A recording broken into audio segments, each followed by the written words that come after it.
इतिहास की पुस्तक दूसरा भाग अध्याय 34। इतिहास की पुस्तक दूसरा भाग अध्याय 34। योशिय्याह का किया हुआ सुधार और व्यवस्था की पुस्तक का मिलना। जब योशिय्याह राज्य करने लगा तब वह 8 वर्ष का था और यरूशलेम में 31 वर्ष तक राज्य करता रहा। उसने वह किया जो यहोवा की दृष्टि में ठीक है, और जिन मार्गों पर उसका मूल पुरुष दाऊद चलता रहा उन्हीं पर वह भी चला करता था, और उससे न तो दाहिनी ओर मुड़ा और न बाईं ओर। वह लड़का ही था, अर्थात उसको गद्दी पर बैठे 8 वर्ष पूरे भी न हुए थे कि अपने मूल पुरुष दाऊद के परमेश्वर की खोज करने लगा, और 12वें वर्ष में वह ऊंचे स्थानों और अशेरा नाम मूर्तों को और खुदी और ढली हुई मूर्तों को दूर करके यहूदा और यरूशलेम को शुद्ध करने लगा, और बाल देवताओं की वेदियां उसके सामने तोड़ डाली गई, और सूर्य की प्रतिमाएं जो उनके ऊपर ऊंचे पर थी उसने काट डाली, और अशेरा नाम और खुदी हुई और ढली हुई मूर्तों को उसने तोड़कर पीस डाला, और उनकी बुकनी उन लोगों की कब्रों पर छितरा दी जो उनको बलि चढ़ाते थे, और पुजारियों की हड्डियां उसने उन्हीं की वेदियों पर जलाई। यो उसने यहूदा और यरूशलेम को शुद्ध किया। फिर मनश्शे, एप्रैम और शिमोन के बरन नप्ताली तक के नगरों के खंडहरों में उसने वेदियों को तोड़ डाला, और अशेरा नाम और खुदी हुई मूर्तों को पीसकर बुकनी कर डाला, और इस्राएल के सारे देश की सूर्य की सब प्रतिमाओं को काटकर यरूशलेम को लौट गया। फिर अपने राज्य के 18वें वर्ष में जब वह देश और भवन दोनों को शुद्ध कर चुका, तब उसने असल्याह के पुत्र शापान और नगर के हाकिम मासेयाह और योआहाज के पुत्र इतिहास के लेखक योआज को अपने परमेश्वर यहोवा के भवन की मरम्मत करने के लिए भेज दिया। सो उन्होंने हिल्किय्याह महायाजक के पास जाकर जो रुपया परमेश्वर के भवन में लाया गया था, अर्थात जो लेवीय दरबानों ने मनश्शियों, एप्रैमियों और सब बचे हुए इसराइलियों से और सब यहूदियों और बिन्यामीनियों से और यरूशलेम के निवासियों के हाथ से लेकर इकट्ठा किया था, उसको सौंप दिया।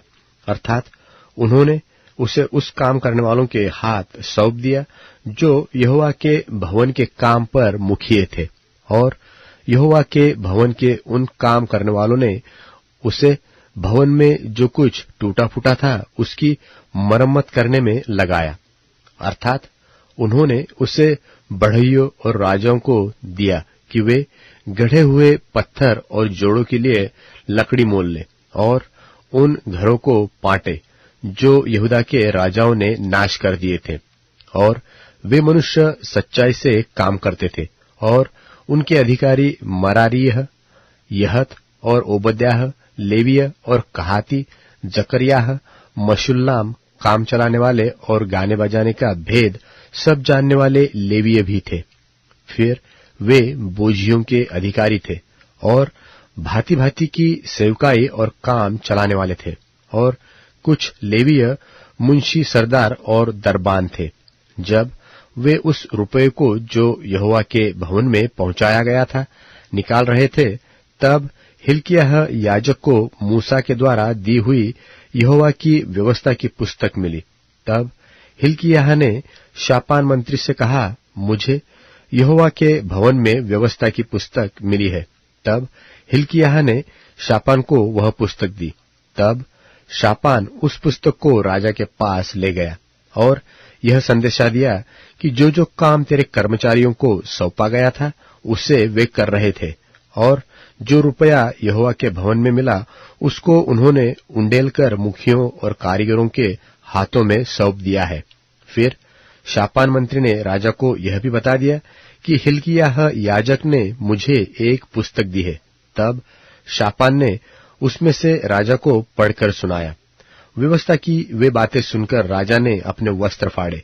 फिर राजा ने हिल्किय्याह, शापान के पुत्र अहीकाम, मिका के पुत्र अब्दोन, शापान मंत्री और असायाह नाम अपने कर्मचारियों को आज्ञा दी कि तुम जाकर मेरी ओर से और इस्राएल और यहूदा में रहने वालों की ओर से इस पाई हुई पुस्तक के वचनों के विषय यहोवा से पूछो, क्योंकि यहोवा की बड़ी ही जलजलाहट हम पर इसलिए भड़की है कि हमारे पुरखाओं ने यहोवा का वचन नहीं माना और इस पुस्तक में लिखी हुई सब आज्ञाओं का पालन नहीं किया। तब हिल्किय्याह ने राजा के पास और दूतों समेत हुल्दा नबिया के पास जाकर उससे उसी बात के अनुसार बातें की। वह तो उस शल्लूम की स्त्री थी जो तोखत का पुत्र और हस्त्रा का पोता और वस्त्रालय का रखने वाला था, और वह स्त्री यरूशलेम के नए टोले में रहती थी। उसने उनसे कहा, इस्राएल का परमेश्वर यहोवा यो कहता है कि जिस पुरुष ने तुमको मेरे पास भेजा है उससे यह कहो कि यहोवा यो कहता है कि सुन, मैं इस स्थान और इसके निवासियों पर विपत्ति डालकर यहूदा के राजा के सामने जो पुस्तक पढ़ी गई उसमें जितने शाप लिखे हैं उन सबों को पूरा करूंगा। उन लोगों ने मुझे त्याग कर पराये देवताओं के लिए धूप जलाया है और अपनी बनाई हुई सब वस्तुओं के द्वारा मुझे रीस दिलाई है। इस कारण मेरी जलजलाहट इस स्थान पर भड़क उठी है और शांत न होगी।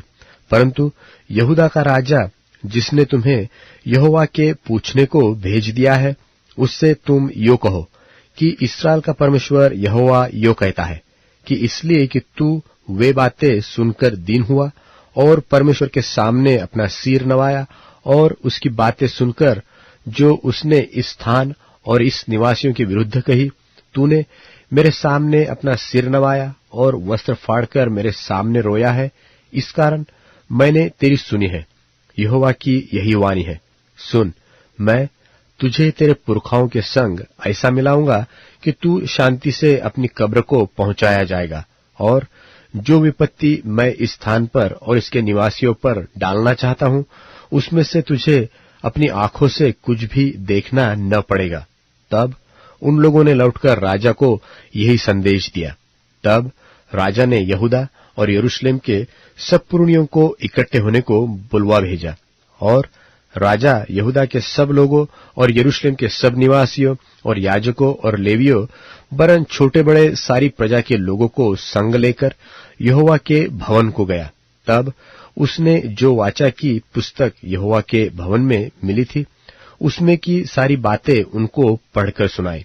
तब राजा ने अपने स्थान पर खड़ा होकर यहोवा से इस आशय की वाचा बांधी कि मैं यहोवा के पीछे पीछे चलूंगा और अपने पूर्ण मन और पूर्ण जीव से उसकी आज्ञाएं, चितौनियां और विधियों का पालन करूंगा, और इन वाचा की बातों को जो इस पुस्तक में लिखी है पूरी करूंगा। और उसने उन सबों से जो यरूशलेम में और बिन्यामीन में थे वैसी ही वाचा बंधाई, और यरूशलेम के निवासी परमेश्वर जो उनके पितरों का परमेश्वर था उसकी वाचा के अनुसार करने लगे। और योशिय्याह ने इस्राएलियों के सब देशों में से सब घिनौनी वस्तुओं को दूर करके जितने इस्राएल में मिले उन सबों से उपासना कराई, अर्थात उनके यहोवा परमेश्वर की उपासना कराई, और उसके जीवन भर उन्होंने अपने पूर्वजों के परमेश्वर यहोवा के पीछे चलना न छोड़ा।